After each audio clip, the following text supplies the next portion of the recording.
মাসিক নিশাচর পত্রিকার সম্পাদক বিপুল দেহি ননীমাধব সাহা হাঁপাতে হাঁপাতে ঘরে ঢুকে ধপ করে সোফায় বসে একটা দম ছেড়ে বললেন,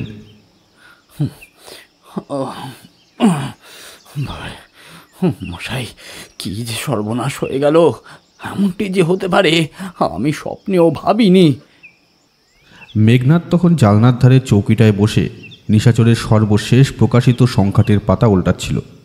চোখ না তুলেই বলল, নিহারেন্দু দত্তের খুনের খবরটা আপনি প্রথম কখন জানতে পারলেন ননীমাধববাবু? গতকাল সকালে 11টা নাগাদ আমি ফোন করেছিলাম।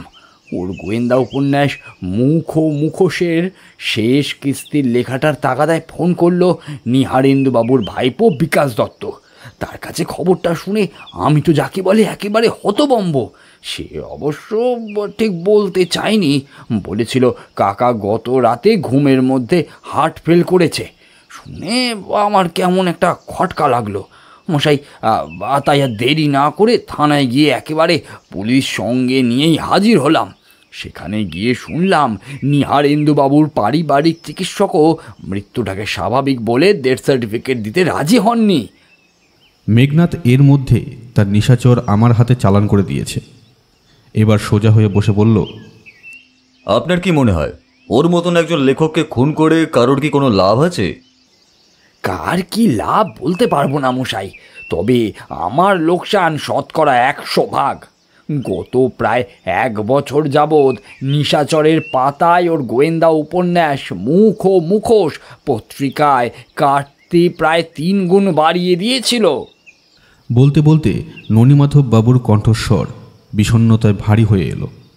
তারপরে চোখ পিটপিট করে বলল, অবশ্য লেখার শেষ কিস্তিটা উনি লিখে শেষ করেই গিয়েছিলেন, আর গতকালই ওর ঘর থেকে ওটা ওর ভাইপো প্রকাশনার অনুমতি নিয়ে বগল দাবা করে এনেছি। আপনি তো মশাই সাংঘাতিক সম্পাদক। ওই অবস্থার মধ্যেও নিজের কাজের কথাটাই আগে ভাবলেন। কথাটা আমি না বলে পারলাম না। ননীমাধব বাবু কি একটা বলতে যাচ্ছিলেন, তার আগেই ঘরের টেলিফোন পিরিং পিরিং করে বেজে উঠল। মেঘনাথ রিসিভার তুলে হ্যালো বলে কয়েক সেকেন্ড ও তরফের কি শুনল। তারপর রিসিভার নামিয়ে ননীমাধব বাবুর দিকে তাকিয়ে বলল, আপনার ষষ্ঠ ইন্দ্রিয় ভুল বলেনি। ইন্সপেক্টর রঙ্গলাল তলাপাত্র ফোন করে জানালো লেখক নিহারেন্দু দত্তকে হাই ডোজের মরফিন ইনজেক্ট করে খুন করা হয়েছে। পোস্টমর্টম রিপোর্টে এই তথ্যই পাওয়া গেছে। আরে বলেন কি মশাই, মরফিন ইনজেকশনে খুন করা হয়েছে?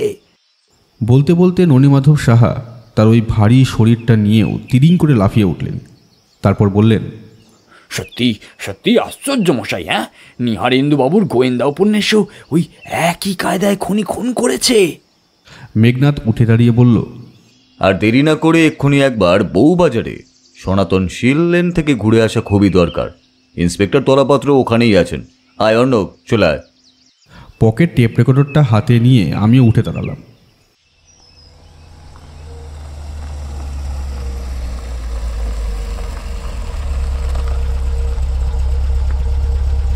বউবাজারের সনাতনশীল লেনে নিহারেন্দু দত্তের বাড়ির সামনে পৌঁছে দেখি ইন্সপেক্টর তলাপাত্র আগেই ওখানে হাজির হয়েছেন। আমাদের দেখে ওর মুখে খুশির হাসি ফুটে উঠল। ইতিপূর্বে কয়েকটা কেসে মেঘনাথ ওকে যথেষ্ট সাহায্য করেছে। ইন্সপেক্টর তলাপাত্রের পিছু পিছু আমরা নিহারেন্দ্রবাবুর বাড়ির ভেতরে পা দিলাম। অনেককালের পুরনো বাড়ি, তবে দেখে বোঝা যায় সম্প্রতি সারা বাড়ির চুনকাম হয়েছে। বাড়ির ভেতরে ঢুকতে ঢুকতে ননীমাধব বাবুর কাছ থেকে নিহারেন্দুবাবুর পারিবারিক পরিচয় শুনছিলাম। বছর 50 বয়সী এই ভদ্রলোক বিয়ে থা করেননি। সারাক্ষণ লেখাই ছিল ওর ধ্যান জ্ঞান। খুব নামী লেখক না হলেও ওর লেখার ক্ষমতা সকলেই স্বীকার করত। দীর্ঘদিন ধরে বাংলাদেশের বিভিন্ন পত্রপত্রিকায় উনি লিখেছেন। বেশ কয়েকটা বইও আছে বাজারে। আরও জানা গেল বউবাজারের এই বাড়িটা ওনার পৈতৃক বাড়ি। 2 ভাইয়ের মধ্যে আছে বিধবা বৌদি আর ভাইপো বিকাশ। সে বর্তমানে ডাক্তারি ছাত্র। মেঘনাথ শুনতে শুনতে ননীমাধব বাবুকে বলল, আপনি তো দেখছি নিহারেন্দুবাবুর নারী নক্ষত্রেরও খবর রাখেন।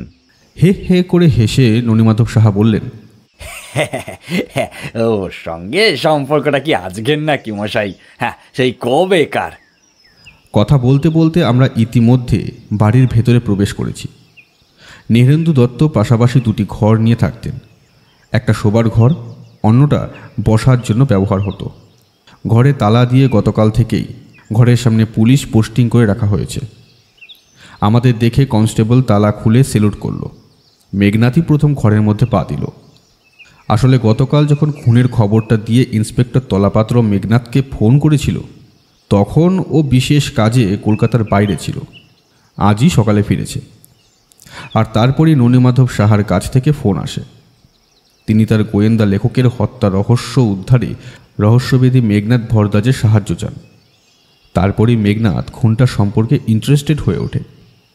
ইন্সপেক্টর রঙ্গলাল তলাপাত্রকে ফোন করে, ফোনে কিছু পরামর্শও দেয়। তারপর থেকেই শুরু হয়েছে এই ঘটনার স্রোত। মেঘনাথ নীহারেন্দু দত্তের ঘরে পা দিয়ে থমকে দাঁড়ালো। পাশাপাশি দুটি ঘরে দৃষ্টি বুলিয়ে নিয়ে বলল, কি ব্যাপার, এই সারা বাড়ির মধ্যে শুধু এই দুটিতেই চুনকাম হয়নি বলে মনে হচ্ছে? ঠিকই বলেছেন।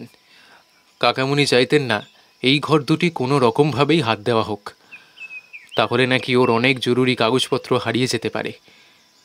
তাছাড়া সারা দেওয়াল জুড়ে লেখা ওই সব নাম, ঠিকানা, ফোন নম্বরগুলো আর তো পাওয়া যাবে না। পেছনে কণ্ঠস্বর শুনে আমরা ফিরে তাকিয়েছি। বছর 22-23 বয়সী একজন সুদর্শন যুবক এসে দাঁড়িয়েছে। পরনে প্যান্ট শার্ট। ননীমাধববাবু পরিচয় করিয়ে দিলেন। এই তো নীহারেন্দুবাবুর ভাইপো বিকাশ। বিকাশ দুহাত তুলে নমস্কার করল। মেঘনাথ নীরবে ঘাড়টা একবার নিচু করে বিকাশের দিকে তাকিয়ে বলল, আপনার কাকা রীতিমতো বাতিকগ্রস্ত ছিলেন বলেই মনে হচ্ছে। অবশ্য প্রতি শিল্পীরই কিছু না কিছু বাতিক থাকেই। বলতে বলতে মেঘনাথ আবার ঘর দুটিতে চোখ বুলোতে লাগলো। ঘরের অবস্থা দেখে মনে হয় নীহারেন্দু দত্ত সত্যিই বড় আগোছালো খেয়ালি ধরনের মানুষ ছিলেন। চুন খসা স্যাঁতস্যাঁতে দেওয়াল, দু ঘরের দেওয়ালই হিজিবিজি কত কি লেখা, ঠিকানা, ফোন নম্বর। ভদ্রলোকের রাতের লেখাটাও মোটেই সুবিধে ছিল না। ঘরের র্যাক, টেবিল, চেয়ার, এমনকি বিছানার ধারেও ছড়িয়ে রয়েছে বই, খাতা, পেন ও স্তূপাকার সব কাগজপত্র। এছাড়া বেশ কিছু ওষুধের শিশিও পড়ে রয়েছে, কোনোটা অর্ধেক, কোনোটা পুরোই ভর্তি। গতকাল ভালোভাবেই দেখে গেছি মেঘনাথবাবু, কোনো ক্লু পাওয়া যায়নি। এমন একজন নিরীহ লেখককে খুন করে কার কী লাভ, সেটাই তো সব থেকে বড় রহস্য। ইন্সপেক্টর রঙ্গলাল তলাপাত্রের কথায় মেঘনাথ কোনো জবাব দিল না। একটু বাদে ও ফিরে তাকালো বিকাশ দত্তের দিকে, বলল, বিকাশবাবু মনে করে বলুন তো, যে রাতে নীহারেন্দুবাবু খুন হন, মানে গত পরশু দিন, নীহারেন্দুবাবুর সঙ্গে আপনার শেষবার কখন দেখা হয়? ঠিক সন্ধ্যের পর, কারণ ওই দিন আমার এক বন্ধুর দাদার বিয়ে ছিল। বরযাত্রী যেতে হয়েছিল। ফিরেছি পরদিন সকালে। ফিরেই শুনি কাকামণি মারা গেছেন। মেঘনাথের ইঙ্গিতে আমি ততক্ষণে ছোট্ট পকেট টেপ রেকর্ডারটা চালু করে দিয়েছি। মৃতদেহ কে প্রথম দেখেছে? মোক্ষদা। বলতে গেলে ওই কাকামণির সব ভাই বরমাসি খাটত। রাতে কাকামণির ঘরের সামনে ওই সিঁড়ির নিচের ঘরটায় শুতো। মেঘনাথ ইন্সপেক্টর তলাপাত্রকে জিজ্ঞেস করল, মোক্ষদার স্টেটমেন্ট নেওয়া হয়েছে? হ্যাঁ, তবে সেও এক কাণ্ড মশাই। ইন্সপেক্টর তলাপাত্র তার বিশাল মুখে থ্যাবড়া নাকের নিচে ছোট্ট হিটলারি গোফটা একবার চুলকে নিয়ে বললেন, সেই রাত্রিটাতেই নাকি মোক্ষদা এখানে শোয়নি। ওই দিন সন্ধ্যাবেলা নীহারেন্দুবাবু নিজেই নাকি মোক্ষদাকে ডেকে বলেছিলেন তার বাড়ি থেকে খবর এসেছে ওর নাতি নাকি খুব অসুস্থ। শুনেই মোক্ষদা রাজাবাজার চলে গিয়েছিল। সেখানে ওর ছেলে, বউ আর নাতি থাকে। কিন্তু গিয়ে দেখলো পুরো খবরটাই মিথ্যে। কি তাই তো? মেঘনাথের কথা শেষ হবার আগেই ইন্সপেক্টর বললেন, রাইট, পুরো খবরটাই নাকি ফলস। নাতি তো দিব্যি সুস্থ। তা সে রাতটা সেখানে কাটিয়ে পরদিন সকালে ফিরে আসে মোক্ষদায়। এসে দেখে নীহারেন্দুবাবুর ঘরের দরজা খোলা। ভেতরে ভদ্রলোক বিছানায় শেষ ঘুমে ঘুমিয়ে আছেন। রঙ্গলাল তলাপাত্র যখন মোক্ষদা উপাখ্যান সবিস্তারে শোনাচ্ছিলেন, মেঘনাথ তখন নীহারেন্দুবাবুর টেবিলের ড্রয়ার খুলে চিঠিপত্রের গাদা নেড়ে চেড়ে দেখছিল। তারপর সেই চিঠির তোড়া থেকে কয়েকটা চিঠি বার করে বিকাশবাবুর উদ্দেশ্যে বলল, আপনার কাকামণি যে রীতিমতো জনপ্রিয় লেখক ছিলেন, তা ওর উদ্দেশ্যে লেখাই সব ফ্যান লেটার দেখলেই বোঝা যায়।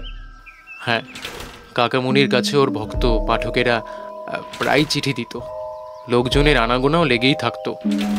তা হবে না, যা জম্পেশ একখানা গোয়েন্দা উপন্যাস লিখছিলেন নিশাচরের পাতায়, পাঠকের গোছা গোছা চিঠির ঠেলায় আমরাই তো হিমশিম খাচ্ছি।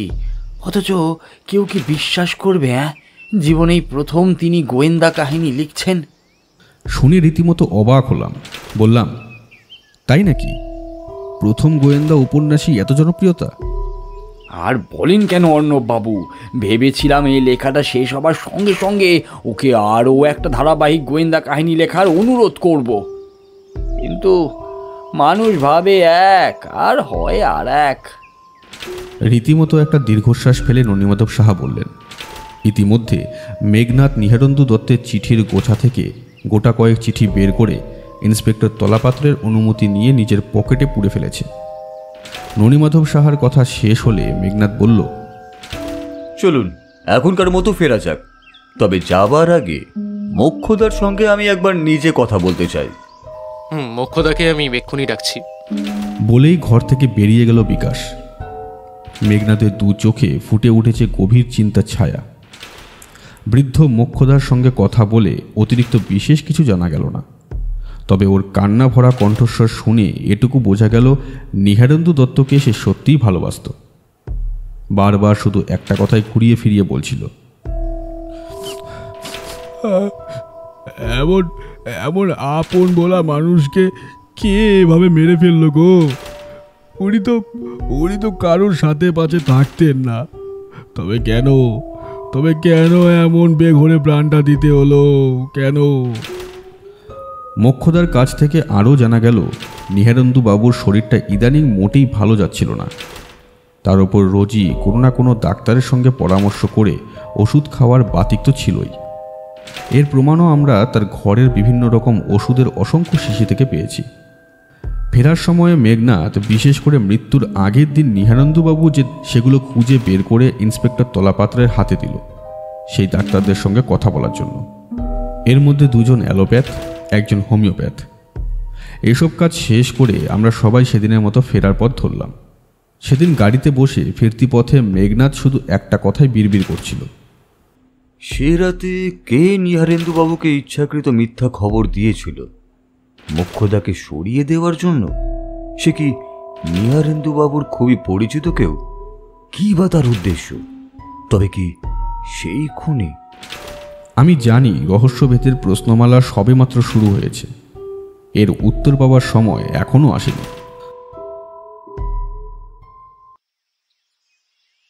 পরদিন সকালে মেঘনাথের ঘরে ঢুকে দেখলাম ওর টেবিলের চতুর্দিকে ছড়ানো নিশাচর পত্রিকার বিভিন্ন সংখ্যার কপি। গুণে দেখা গেল পুরো 11টা সংখ্যাই রয়েছে। তার মানে এ যাবৎ নিশাচরের ধারাবাহিক প্রকাশিত মুখ ও মুখোশ গোয়েন্দা উপন্যাসের প্রতিটি সংখ্যাই রয়েছে।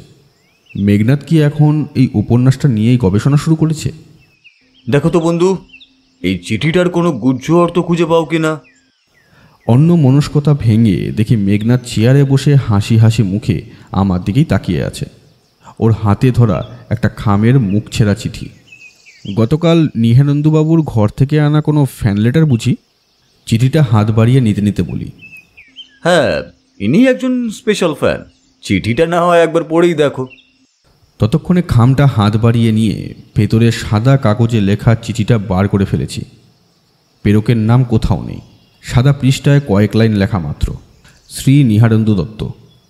গত কয়েক মাস যাবৎ নিশাচর পত্রিকার ধারাবাহিক প্রকাশিত মুখ ও মুখোশ নামক গোয়েন্দা উপন্যাসটি পাঠ করিয়া আমি মুগ্ধ হইয়াছি।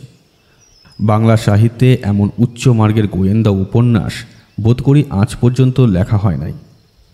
কিন্তু দুঃখের বিষয়, নিশাচর নামক এক তৃতীয় শ্রেণীর রহস্য পত্রিকার পৃষ্ঠায় এই উপন্যাসটি ধারাবাহিক প্রকাশিত হইতে দেখিয়া যার পরনাই দুঃখিত হইয়াছি।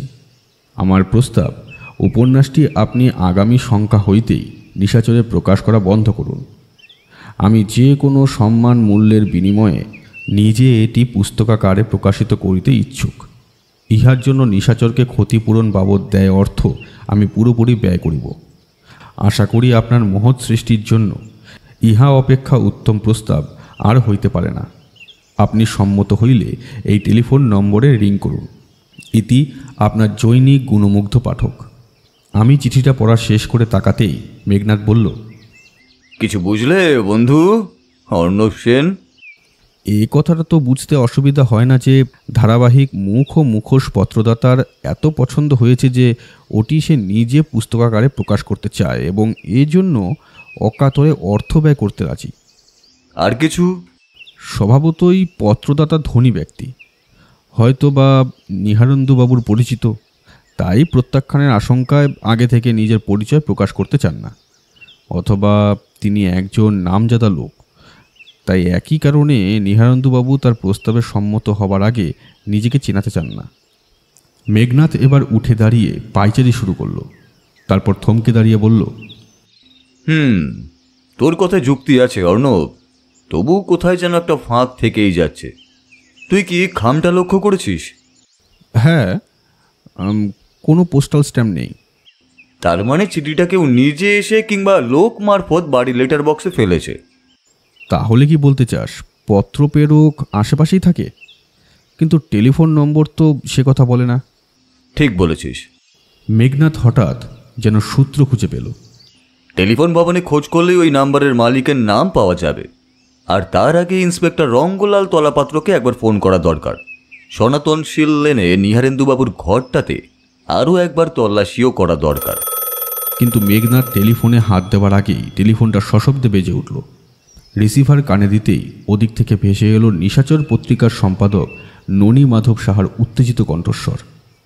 মেঘনাথ বাবু, আশ্চর্য ব্যাপার মশাই, এই না জানি আমি পারছি না। কেন, কি হলো হঠাৎ? ষড়যন্ত্র, ঘোর ষড়যন্ত্র। কি হয়েছে বলবেন তো? কি হয়নি বলুন তো মশাই? চুরি, ডাকাতি, রাহাজানি। তার মানে? মানে গত রাতে নিশাচরের বন্ধ অফিস ঘরে তালা ভেঙে চোর ঢুকেছিল, সব কিছু তছনছ করে দিয়ে গেছে। কি চুরি হয়েছে দেখছেন? সেটাই তো বুঝতে পারছি না মেঘনাথ বাবু। আজ সকাল থেকে খুঁজে চলেছি, কিন্তু কি খোয়া গেছে সেটাই বুঝতে পারছি না। টেবিল ক্লকটা পর্যন্ত ঠিক জায়গায় তেমনই রয়েছে, ড্রয়ারে যা খুচরো টাকা পয়সা ছিল তাতেও হাত পড়েনি মশাই। তবে সারা ঘরে লেখকদের পাণ্ডুলিপি, বইপত্র ঘেঁটে ছড়িয়ে সে একেবারে একসা করে গেছে। লেখক নিহারেন্দু দত্তের মুখ ও মুখোশ উপন্যাসের শেষ কিস্তির পাণ্ডুলিপিটা যথাস্থানে আছে তো? হ্যাঁ, সেটা তো আমি লক্ষ্য করিনি। কেন, আপনার কি তেমন কোনো সন্দেহ? সেটা খোয়া গেছে কিনা খুঁজে দেখে আধ ঘন্টার মধ্যে আমায় ফোন করুন। মেঘনাথ রিসিভারটা নামিয়ে রাখলো। আমি জিজ্ঞেস করলাম, এর অর্থ কি মেঘনাথ? রহস্যভেদের অঙ্ক সবে শুরু হয়েছে। ঠিক আধ ঘন্টার মধ্যেই আবার টেলিফোনটা বেজে উঠল। রিসিভার তুলতেই ননীমাধব সাহার কণ্ঠস্বর। মেঘনাথ বাবু, আপনি ঠিকই অনুমান করেছেন। চোর গত রাতে অফিসের তালা ভেঙে ঢুকে নিহারেন্দু দত্তের পাণ্ডুলিপির শেষ কিস্তিটাই চুরি করে নিয়ে গেছে। কিন্তু কেমন রসিকতা মশাই! রসিকতা নয় ননীমাধব বাবু, মুখ ও মুখোশ গোয়েন্দা উপন্যাসের শেষ কিস্তির লেখাটা ছিল নিহারেন্দু দত্তের হত্যা রহস্যের একটি সূত্র। খুনিও তা জানত। হ্যাঁ, বলেন কি মশাই? বলেন কি? আপনি এভাবে হাসছেন কেন ননীমাধব বাবু? আরে মশাই, খুনিকে খুব জোর টেক্কা দিয়েছি। তাহলে তার মানে? তাহলে শুনুন, লেখক হলেও নিহারেন্দু বাবুর হাতের লেখা ছিল একেবারে দুর্বোধ্য। তাই প্রতিবার ম্যাটার প্রেসে দেবার আগে তা অন্যকে দিয়ে কপি করিয়ে নিতাম। তার মানে শেষ কিস্তির কপি এখনো আপনার কাছেই আছে কি, তাই তো? আরে হ্যাঁ মশাই, আছে তো। হাসছি আর কি সাধে। কপিটা কি আমায় একদিনের জন্য দিয়ে যেতে পারেন ননীমাধব বাবু? আমি এক্ষুনি নিয়ে যাচ্ছি। এর মধ্যে দুদিন কেটে গেছে। গতকাল সকালে আমরা আরেকবার নিহারেন্দু বাবুর ঘরের তালা খুলে ঢুকেছিলাম। নতুন করে আবার অনুসন্ধান করেছিল মেঘনাথ। কিছু নতুন সূত্র মিলেছে, তার মধ্যে সবচেয়ে উল্লেখযোগ্য একটা ভাঙা অ্যাম্পুল। মনে হয় এর মধ্যেই ছিল মরফিন, যা হত্যাকারী হাই ডোজে ইঞ্জেকশনের মাধ্যমে নিহারেন্দু দত্তের শরীরে চালান দিয়ে ওকে হত্যা করেছিল। সম্ভবত হত্যাকারীর তাড়াহুড়োয় সেটা ঢুকে যায় বিছানার খাঁজে, আর সে খুঁজে পায়নি। এটা হত্যাকাণ্ডের খুব জরুরি প্রমাণ।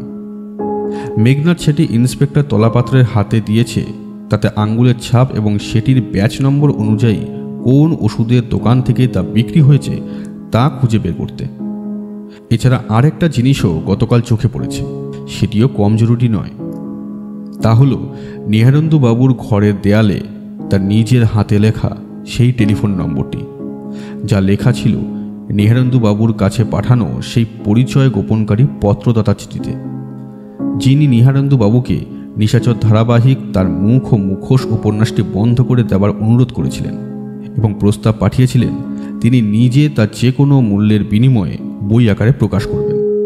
নিহারেন্দু বাবু তার বিশেষ অভ্যাস মতো সেই টেলিফোন নম্বরটি লিখে রেখেছিলেন তার দেওয়াল ডায়েরিতে। তার মানে কি উনি সেই চিঠিটাকে গুরুত্ব দিয়েছিলেন? তিনি কি সেই পত্র লেখকের সঙ্গে যোগাযোগ করেছিলেন? তাহলে এই ফোন নম্বর কেন আলাদা করে লিখে রেখেছিলেন? মেঘনাথ ইতিমধ্যেই ফোন নম্বরটি ইন্সপেক্টর তলাপাত্রের হাতে দিয়ে অনুরোধ করেছে এই টেলিফোনের মালিক কে, তার নাম ধাম পেশা সব কিছু খুঁজে বার করতে। কিন্তু আমার কাছে সবচেয়ে বিস্ময়কর একটু আগে মেঘনাথ যা শোনাল, নিশাচর পত্রিকায় প্রকাশিত নিহারেন্দু দত্তর মুখ ও মুখোশ উপন্যাসটাই নাকি এই হত্যা রহস্যের সবচেয়ে বড় সূত্র। এমন কথা ওর মনে এলো কেন? সেই কথাই মেঘনাথকে জিজ্ঞেস করতে যাচ্ছিলাম, তার আগেই মেঘনাথ সোজা হয়ে বসে বলল, আসুন ইন্সপেক্টর তলাপাত্র, আপনার অপেক্ষাই করছি। ইন্সপেক্টর তলাপাত্র মাথার টুপিটা পাশে খুলে রেখে বসে কপাল থেকে ঘাম ঝাড়িয়ে নিয়ে বলল, উফ, আজ সারাটা দিন চরকি পাক ঘুরেছি মশাই, দম একেবারে ছুটে গেছে। মেঘনাথ তখনই উঠে ভেতরে গিয়ে 3 কাপ চা আর কিছু বিস্কুটের কথা বলে ফিরে এসে তলাপাত্রের মুখোমুখি বসল। বলুন, আজ কোথায় কোথায় গেলেন? প্রথমে তো ডাক্তারের কাছে গেলাম, মানে নিহারেন্দুবাবুর মৃত্যুর দিন যাদের হাতে লেখা প্রেসক্রিপশন ওর ঘরে পাওয়া গিয়েছিল। দেখা হলো তাদের সঙ্গে? হ্যাঁ হলো তো। এদের মধ্যে 2 জন অ্যালোপ্যাথ আর 3য় জন হোমিওপ্যাথ। যা বলেছিলাম সেটা করেছেন? হ্যাঁ, এই নিন। বলতে বলতে ইন্সপেক্টর তলাপাত্র পকেট থেকে একটা প্যাকেটিং করা ক্যাসেট বের করে মেঘনাথের হাতে দিয়ে বললেন, 3 জনের বক্তব্যই এতে রেকর্ড করা আছে, তবে মনে হয় না এর মধ্যে বিশেষ কিছু পাওয়া যাবে বলে। একজন ডাক্তারের তো বছর 85 বয়স, তিনি ওদের হাউস ফিজিশিয়ান ডক্টর ঘোষ। উনি তো মৃত্যুর পর দিন নিহারেন্দু বাবুর ডেড বডি দেখে ডেথ সার্টিফিকেট দিতে রাজি হননি। হ্যাঁ, সেই ব্যাপারেও বিস্তারিত বলেছেন। সেই সঙ্গে আরও বলেছেন গত কয়েক মাস যাবৎ নিহারেন্দুবাবুর রোগের বাতিকটা নাকি বড্ড বেড়েছিল, কিন্তু আসলে রোগ কিছুই ছিল না। জোর করে ডাক্তারদের কাছে ওষুধ নিতেন, পছন্দ না হলে অন্য ডাক্তারের কাছে যেতেন। তাই ডাক্তাররাও ওকে সন্তুষ্ট করার জন্য আর কিছু না পেলে হজম কিংবা ওই ভিটামিন দিয়ে বিদায় করত। সেদিনও একই কারণে নিহারেন্দুবাবু ওই 3 জন ডাক্তারের কাছে যান এবং ওষুধ লিখে নিয়ে আসেন। আশ্চর্য, এমন মানুষ হয় নাকি? ভেতর থেকে 3 কাপ চা আর 6 পিস টোস্ট নিয়ে এসে হাজির হলো দিনু। মেঘনাথ চায়ের কাপটা ইন্সপেক্টর তলাপাত্রের দিকে এগিয়ে দিতে দিতে বলল, ফোন নম্বরের ব্যাপারটা খোঁজ নিয়েছিলেন? আরে ধূত মশাই, ফোনের যে মালিক সে তো এক ইন্স্যুরেন্স কোম্পানির দালাল, সাহিত্যের ধারে বারে যাওয়ার ক্ষমতা তার নেই। তার নাম ঠিকানাটা আশা করি লিখেই এনেছেন? হ্যাঁ, এই নিন। পকেট থেকে এক টুকরো কাগজ বার করে এগিয়ে দিতে দিতে ইন্সপেক্টর তলাপাত্র বললেন, এতে লেখা আছে ফোনের মালিক বিপ্রদাস গায়েন, 29-1 বি গোবিন্দ ঘোষাল লেন, ভবানীপুর।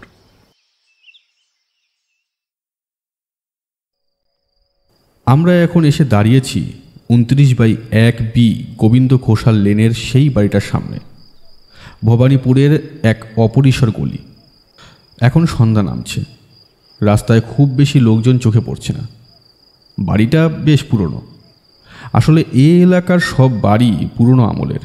বাড়ির দরজায় একটা লেটার বক্স আর তার উপর নেম প্লেট সাটা, তাতে লেখা মিস্টার বি গায়েন, বিএসসি।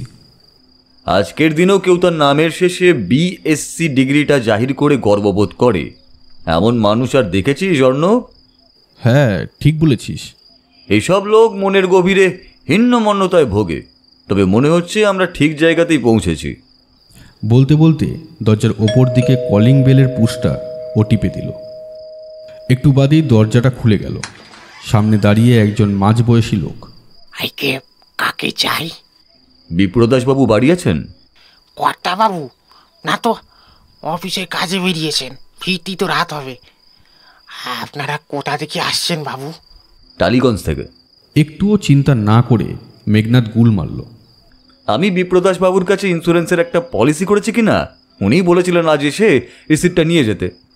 লোকটা যেন কি ভাবল, তারপর বলল, আপনারা বরং ভেতরে এসে বসুন, রান্নাঘরে কর্তামা আছে, জিজ্ঞেস করি কর্তাবাবু কোনো কাগজ রেখে গেছেন কিনা। আমাদের দুজনকে একটা ঘরে নিয়ে গিয়ে বসিয়ে সে ঘর ছেড়ে বেরিয়ে গেল। দেখো তো অর্ণব, ওই ফটোটা বিপ্রদাসবাবুর মনে হচ্ছে না কি, তাই তো? মেঘনাদের কথায় সামনে তাকালাম। বকু কেসের ওপর একটা ছোট ফটো স্ট্যান্ডে এক ভদ্রলোকের বুক পর্যন্ত ছবি। আমি ফটো থেকে চোখ সরিয়ে বললাম, ওটাই যে বিপ্রদাস গায়নের ছবি, শিওর হচ্ছিস কি করে? কারণ যার ঘরে ঢুকেছি ফটো স্ট্যান্ডে তার ফটো থাকাটাই স্বাভাবিক। বলতে বলতে মেঘনাথ এগিয়ে গিয়ে চটপট স্ট্যান্ড শুদ্ধ ফটোটা তুলে এনে নিজের অ্যাটাচের মধ্যে ঢুকিয়ে রাখল। আর ঠিক তখনই এক ভদ্র মহিলা ঘরে ঢুকলেন। বছর 36 বয়স, মনে হলো বিপ্রদাসবাবুর স্ত্রী।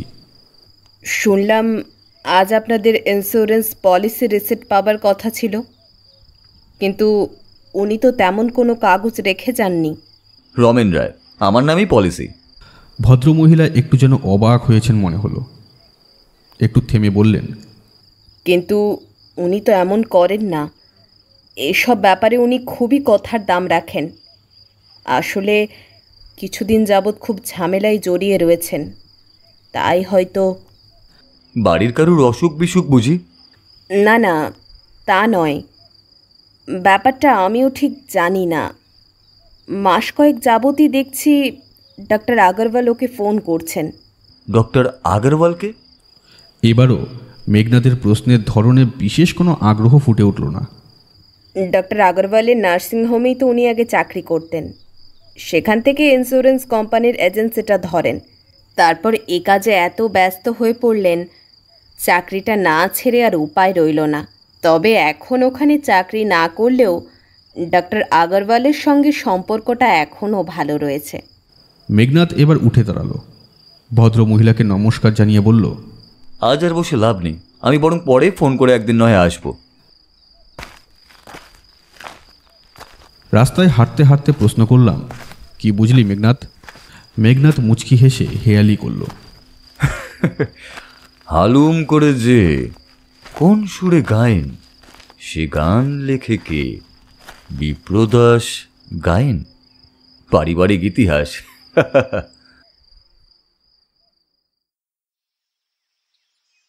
পরদিন সকালে মেঘনাদের সঙ্গে সনাতনসীন লেনের সেই হত্যাপুরীতে আবার গেলাম। সেখানে প্রথমে নিহারেন্দু বাবুর ভাইপো বিকাশ দত্ত, তারপর মোক্ষদা দুজনকেই মেঘনাদ বিপ্রদাস গায়নের ফটোটা দেখালো।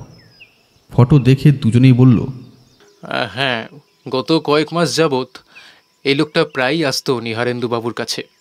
কোনো ইন্স্যুরেন্সের ব্যাপারে কি? মেঘনাদ বিকাশবাবুকে প্রশ্নটা করতে বিকাশ দত্ত বলল, আমার তা মনে হয় না। সংসারে লেখা ছাড়া কোনো বিষয়ে কারোর প্রতি বিশেষ টান তার ছিল না। তবে কার জন্য এসব করবেন? ওনার মৃত্যুর পর ওনার সব বিষয়বস্তুর সম্পত্তির মালিক তো এবার আপনিই হচ্ছেন। একটু যেন থতমত খেল বিকাশ দত্ত, তারপর বলল, হ্যাঁ, যদিও সম্পত্তি বলতে আর বিশেষ কী বা আছে। এই বাড়িটা ছিল বাবা কাকার যৌথ সম্পত্তি, এছাড়া কাকামণির সামান্য কিছু ব্যাংক ব্যালেন্স। আপনার ঠাকুরদা কি করতেন জানেন? শুনেছি আমাদের পূর্বপুরুষের জমিদারি ছিল খুলনায়, সেখানে নাকি বিস্তর জমি জায়গাও ছিল। সেই সঙ্গে কলকাতায় এই বাড়িটা আর বালিগঞ্জের দিকে বেশ কিছু জমি ছিল। দেশভাগের পর ওখানে সব কিছুই ফেলে দুই ছেলেকে নিয়ে ঠাকুরদা চলে আসেন। এখানে এসেই বাবা মারা যান। ঠাকুরদার তখন খুব অসহায় অবস্থা। এর কিছুদিন পরে এখানকার বালিগঞ্জের জমিটাও বিক্রি হয়ে যায়। শুনেছিলাম নাকি ঠাকুরদার ও জমি বিক্রি করার একেবারেই ইচ্ছে ছিল না, কিন্তু ওই সময় হঠাৎ তার মৃত্যু হয়। আপনার ঠাকুরদার মৃত্যুটা স্বাভাবিক ছিল না, তা কি আপনি জানেন? স্বাভাবিক ছিল না মানে? না, এক রাতে হাইডোজের মরফিন ইঞ্জেকশন দিয়ে তাকে হত্যা করা হয়েছিল, ঠিক যেমনভাবে আপনার কাকামণি খুন হয়েছেন। বিকাশ দত্ত ফ্যাল করে তাকিয়ে থাকে। মেঘনাথ বিকাশ দত্তের আরও কাছে গিয়ে তার চোখে চোখ রেখে বলে, আপনি কি আপনার কাকা নিহারেন্দুবাবুর ধারাবাহিক উপন্যাস মুখ ও মুখোশ পড়তেন? না, আসল কথা কি জানেন, ওসব গল্পের বই টই পড়ার ঝোঁক আমার একেবারেই নেই। কাকামুনির কোনো উপন্যাসই আমি আজ পর্যন্ত পড়িনি। দুঃখের কথা। তদন্তের স্বার্থে আর একবার আপনার মায়ের সঙ্গে গোপনে কথা বলতে চাই। গোপনে? মানে মায়ের শরীরও তো ভালো নেই। আপনার কোনো চিন্তা নেই। আচ্ছা বেশ, চলুন। আর কোনো কথা না বলে বিকাশ দত্তের পিছু পিছু মেঘনাথ আর আমি বিকাশবাবুর মা নিহারিকা দেবীর ঘরে প্রবেশ করলাম। আমাদের ঘরে বসিয়ে বিকাশ ঘর ছেড়ে বেরিয়ে গেল। নিহারিকা দেবী চুপ করে বিছানায় শুয়েছিলেন। গত কয়েক মাস যাবৎ উনি সত্যিই অসুস্থ। এর ওপর নিহারেন্দুবাবুর মৃত্যুর পর থেকে অসুস্থতা আরও বেড়েছে। পরদিন মেঘনাথের বাড়িতে ওর ঘরে ঢুকে দেখি ও একটা ইজি চেয়ারে এলিয়ে। সে নিহারেন্দু দত্তের মুখ ও মুখোশ গোয়েন্দা ধারাবাহিকটা মন দিয়ে পড়ছে। ওর সামনে বসে বললাম, হ্যাঁ রে মেঘনাথ, ওই একই লেখার কতবার পড়বি? মেঘনাথ লেখা থেকে চোখ সরিয়ে আমার দিকে তাকালো, তারপর বলল, তুই জানিস অর্ণব, এই উপন্যাসটাই নিহারেন্দু দত্তের হত্যার রহস্যের মূল চাবিকাঠি। তার মানে? মানে আমি যদি বলি, এই মুখ ও মুখোশ উপন্যাসের মধ্যে শুধু নিহারেন্দু ওর মৃত্যুর কারণই নয়, সেই সঙ্গে হত্যাকারীর নামের সংকেত পর্যন্তও দেওয়া আছে। তুই কি বিশ্বাস করবি সেটা? এ তো তুই রাম না হতেই রামায়ণের গল্প শোনাচ্ছিস। নিহারেন্দু বাবুর মৃত্যুর আগে তারই লেখা উপন্যাসের পৃষ্ঠায় তার নিজের মৃত্যুর কারণ এবং খুনির নামের সংকেত থাকে কি করে? অসম্ভব। এই সময়ই টেলিফোনটা বেজে উঠল। মেঘনাথ রিসিভার কানে নিয়েই সোজা হয়ে বসল। হ্যালো ইন্সপেক্টর তলাপাত্র, বিপ্রদাস গায়েনকে থানায় নিয়ে এসেছেন? কি বললেন? লকআপে পুড়ে দেওয়ার দাওয়াই দিতেই কি সব স্বীকার করেছে? Good good, very good. আমি আগেই ভেবেছিলাম। চমৎকার। নিহারেন্দু দত্তের ঘরে পাওয়া ইঞ্জেকশনের ভাঙা অ্যাম্পুল আর ব্যাচ নাম্বার মিলিয়ে সেটা কোত্থেকে কেনা খোঁজ নিয়েছিলেন? কোন নার্সিংহোম? আগরওয়াল নার্সিংহোম, বালিগঞ্জ।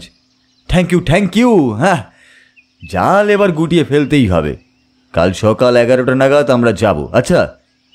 মেঘনাথ ওর ঠোঁটের ফাঁকে সেই রহস্যময় হাসিটা ঝুলিয়ে ফের হেয়ালি শোনালো। বিপ্রদাস গায়েন, সে শুধুই গায়েন, পেছনে কে হালুম কালই হবে মালুম।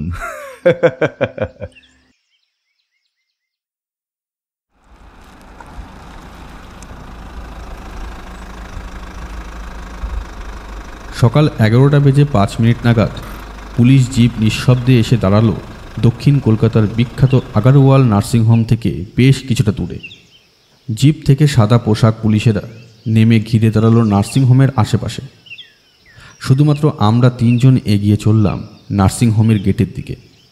মেঘনাথ, আমি আর সাদা পোশাকে ইন্সপেক্টর তলাপাত্র। অবশ্য আমরা প্রত্যেকেই সশস্ত্র।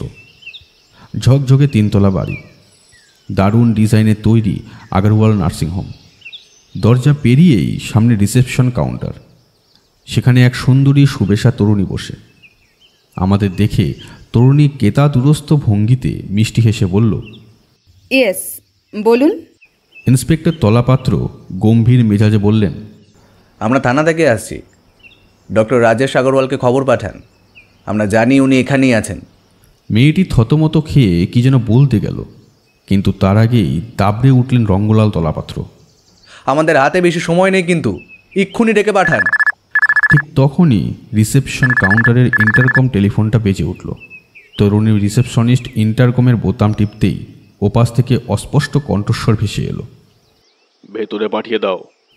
তার মানে ইতিমধ্যেই আমাদের আসার খবর ঠিক জায়গায় পৌঁছে গেছে। যান আপনারা। বলেই একজন বেয়ারা গোছের লোককে বলল আমাদের পথটা দেখিয়ে দিতে। সে আমাদের একটা ঘর দেখিয়ে দিয়ে সরে পড়ল। বাইরে নেম প্লেটে ডক্টর রাজেশ আগরওয়াল, সেই সঙ্গে কিছু দেশি বিদেশি ডাক্তারি ডিগ্রির তালিকা সাটা। সুইং ডোর ঠেলে চেম্বারের মধ্যে প্রবেশ করলাম। অত্যন্ত সুসজ্জিত কক্ষ, বেশ বড় আকারের, মেঝেতে ডামি কার্পেট, ঘরের মাঝে একটা সেন্টার টেবিল, টেবিলের ওধারে রিভলভিং চেয়ারে বসে বছর 50 বয়সী এক ব্যক্তি, টকটকে ফর্সা গায়ের রং। কি চান আপনারা এখানে? ইন্সপেক্টর রঙ্গলাল তলাপাত্র তার বিশাল মুখে এক অদ্ভুত ভঙ্গি ফুটিয়ে বললেন, ডক্টর সাহানি ওরফে ডক্টর রাজেশ আগরওয়াল, আপনার গ্রেফতারি পরোয়ানা। শুনেই প্রথমটা চমকে উঠল রাজেশ আগরওয়াল, কিন্তু পরক্ষণেই সে ভাব অনেকটা সামলে প্রশ্ন করল, আমার অপরাধটা কি জানতে পারি? খুন। গত 11 এপ্রিল রাত্রে ডাক্তার সাহানির পরিচয়ে বিপ্রদাস গায়নের সঙ্গে বউবাজারে সনাতনশীল লেনে লেখক নিহারেন্দু দত্তের ঘরে ঢুকে ঘুমের ইঞ্জেকশন দেওয়ার অছিলায় তাকে আপনি খুন করেছেন হাই ডোজের মরফিন দিয়ে। শুনেই চেঁচিয়ে উঠে দাঁড়ালো ডাক্তার রাজেশ আগরওয়াল। ড্যামিট, আপনার এই অভিযোগের কোনো প্রমাণ আছে? কত প্রমাণ চান আপনি? হ্যাঁ, বিপ্রদাস গায়ন পুলিশ হেফাজতে সমস্ত কথাই স্বীকার করেছে। এছাড়াও আরও প্রমাণ আছে পুলিশের হাতে। তাহলে তো বেশ আটঘাট বেঁধেই এসেছেন দেখছি। বলতে বলতে হঠাৎ ডক্টর আগরওয়ালের দু হাতে দুটো রিভলভার ঝলসে উঠল। সে দুটো দু হাতের তালুতে নাচাতে নাচাতে রাজেশ আগরওয়াল বলল, কিন্তু এভাবে বাঘের গুহায় ঢুকে সত্যি কি বাঘ ধরা যায় ইন্সপেক্টর? কেন এমন বোকামি করতে চাইছেন? তার মানে? মুখে একটা দম্ভের হাসি ফুটিয়ে রাজেশ আগরওয়াল বলল, মানে আজকের এ সমাজে যাদের হাতে টাকার ক্ষমতা আছে তাদের এত সহজে ধরা যায় না। আপনারা বৃথা চেষ্টা করছেন। তার চেয়ে আসুন আমরা একটা বন্দোবস্ত। কিন্তু ডাক্তার আগরওয়ালের কথাটা আর শেষ হলো না। তার আগেই ক্যারাটের এক আঘাতে ছিটকে পড়ল তার হাতের রিভলভার দুটো। সে নিজে মুখ থুবড়ে পড়ে গেল সামনের সেন্টার টেবিলের ওপর। মেঘনাথ নিজের হাত দুটো ছাড়তে ছাড়তে তীব্র কণ্ঠে বলল, এইসব ক্রিমিনালরা মনে করে শুধুমাত্র টাকার জোরে যে কোনো মানুষকেই কিনে নেওয়া যায়। বলতে বলতে ইন্সপেক্টর তলাপাত্রের দিকে ফিরে বলল, এক্ষুনি এর হাতে হাত করাটা পরিয়ে দিন। এই মানুষ আকৃতির সরীসৃপের ওপরে কোনো বিশ্বাসই নেই।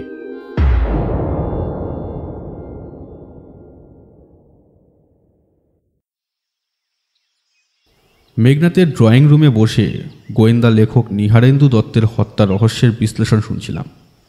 আমরা বলতে আমি ছাড়া ইন্সপেক্টর তলাপাত্র, নিশাচর পত্রিকার সম্পাদক ননীমাধব সাহা এবং নিহারেন্দু বাবুর ভাইপো বিকাশ দত্ত। একটু আগে দিনু এসে ধোয়া ওঠা 5 কাপ কফি রেখে গেছে। মেঘনাথ বলছিল, নিহারেন্দু দত্তের মতো সাদাসিধা একজন অকৃতদার লেখক খুন হবার কারণ হিসাবে আমি যখন তার বিষয় সম্পত্তির উত্তরাধিকারী সংক্রান্ত লালসা কারুর আছে কিনা ভাবছি, ঠিক তখনই আমার নজরে পড়ল নিহারেন্দু বাবুর মুখ ও মুখোশ ধারাবাহিক গোয়েন্দা উপন্যাসটা। উপন্যাসটা কাল্পনিক ভঙ্গিতে লেখা হলেও আসলে মুখ ও মুখোশ তার নিজের জীবনে দেখা একটা সত্য ঘটনা অবলম্বনে লেখা।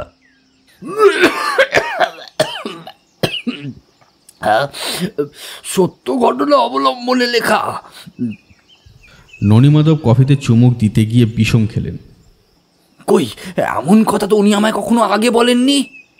উনি কাউকেই বলেননি, শুধু শৈশবে চোখের সামনে ঘটে যাওয়া সেই সত্যটা অবলম্বন করে লিখতে শুরু করেছিলেন একটা থ্রিলিং গোয়েন্দা উপন্যাস। মেঘনাথ যখন তার বক্তব্যের গৌরচন্দ্রিকা করছিল, আমি ভাবছিলাম মুখ ও মুখোশ উপন্যাসের কাহিনীটার কথা। খুব সংক্ষেপে বলতে গেলে, উত্তর কলকাতার অনাদি গুপ্ত লেনে বাস করতেন একদা বর্ধিষ্ণু পরিবারের এক বংশধর রামগতিতে। তার একটা খালি জমি ছিল দক্ষিণ কলকাতার বালিগঞ্জে। একদিন অজয় আগরওয়াল নামে এক ধনী ব্যবসায়ী এসে রামগতি বাবুর বালিগঞ্জের জমিটা কিনতে চাইল। এজন্য সে অনেক টাকা দিতে রাজি, কিন্তু রাজি হলেন না রামগতি বাবু। পিতৃপুরুষের ওই জমির ওপর তার ভীষণ দরদ, কিন্তু অজয় আগরওয়াল নাছরবান্দা। দিনের পর দিন সে রামগতি বাবুর পেছনে লেগে রইল, নানাভাবে লোভ দেখালো। তবু রামগতি বাবু যখন কিছুতেই সে জমি বিক্রি করতে রাজি হলেন না, তখন এক রাতে বন্ধু সেজে রামগতি বাবুর বাড়িতে ঢুকে সকলের অজান্তে তাকে হাই ডোজের মরফিন ইঞ্জেকশন দিয়ে সে খুন করল। কিন্তু সে খুনের কোনো বিচার হলো না, কারণ অজয় আগরওয়াল সমাজের উঁচু তলার প্রতিপত্তিশালী মানুষ। যথাসময়ে সব কিছু ঠান্ডা হয়ে যেতে সে এবার জমিটা সহজেই কিনে নিল রামগতি বাবুর অসহায়া স্ত্রীর কাছ থেকে। কারণ সেদিন সেই বিধবাকে সাহায্য করার মতো কেউ তার পাশে ছিল না। কিন্তু একজনকে সেদিন ফাঁকি দিতে পারেনি অজয় আগরওয়াল। সে রামগতি বাবুর 10 বছরের ছেলে অলোকেন্দু। সে তার বাবার হত্যাকাণ্ডের পুরো ব্যাপারটা নিজের চোখে দেখেছিল। সেদিনই সেই বালক প্রতিজ্ঞা করেছিল বড় হয়ে পিতার এই হত্যাকাণ্ডের প্রতিশোধ নেবেই।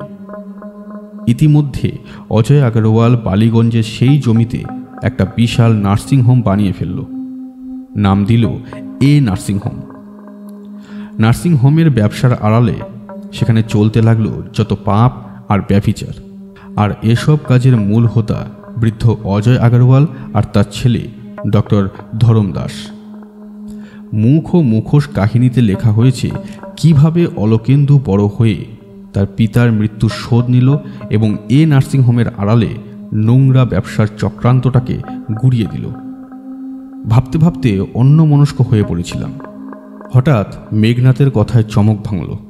মেঘনাথ বলছিল, বুঝলেন ননীমাধব বাবু, নিহারেন্দু দত্তের মুখ ও মুখোশ উপন্যাসে নায়ক অলোকেন্দুর বাবা রামগতি বাবু নিহারেন্দু বাবুর বাবা রমানাথ দত্ত।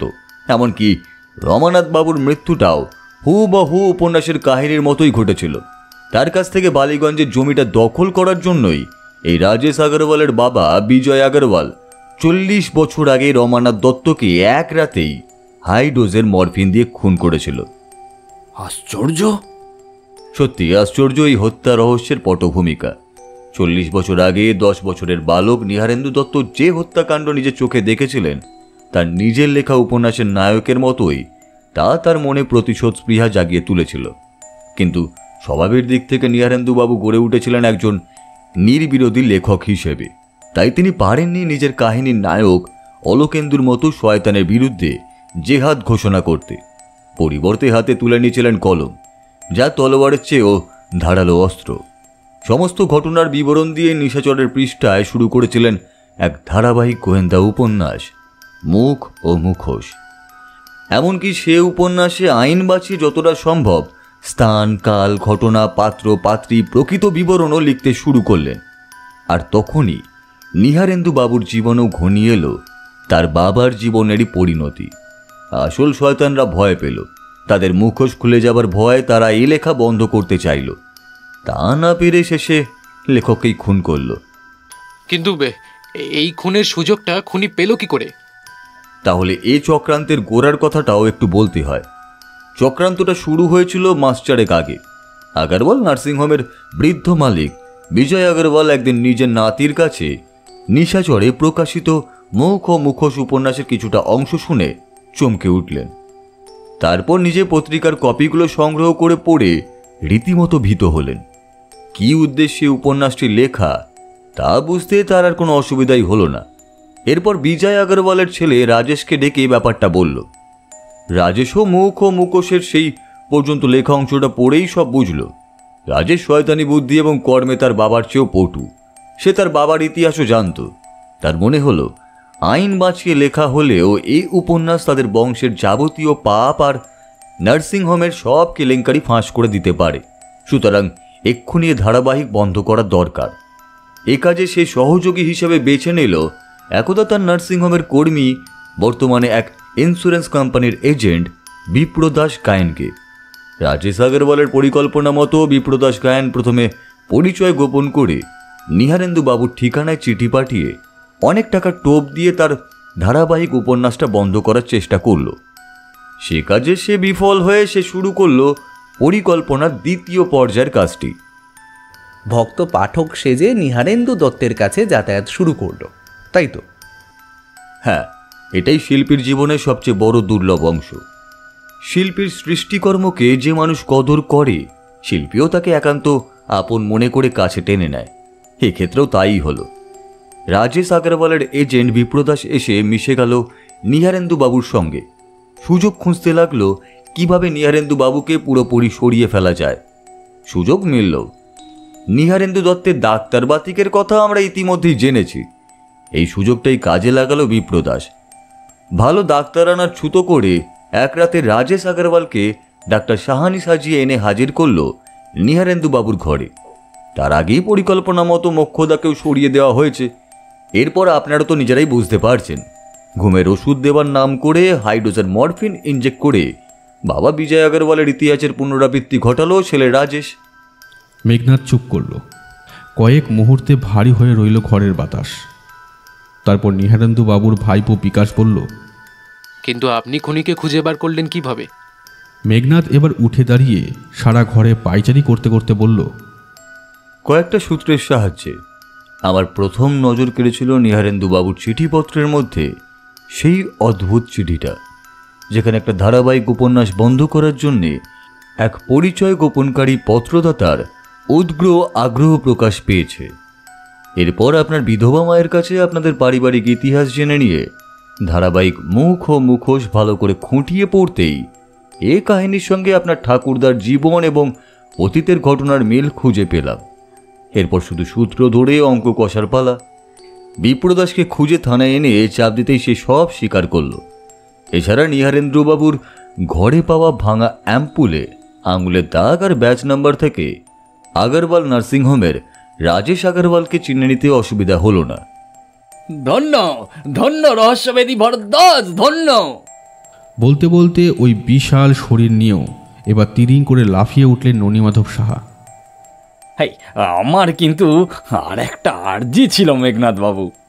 হ্যাঁ, বলুন না। মেঘনাদ এবার একটা সিগারেট ধরিয়ে রিল্যাক্স ভঙ্গিতে বসল।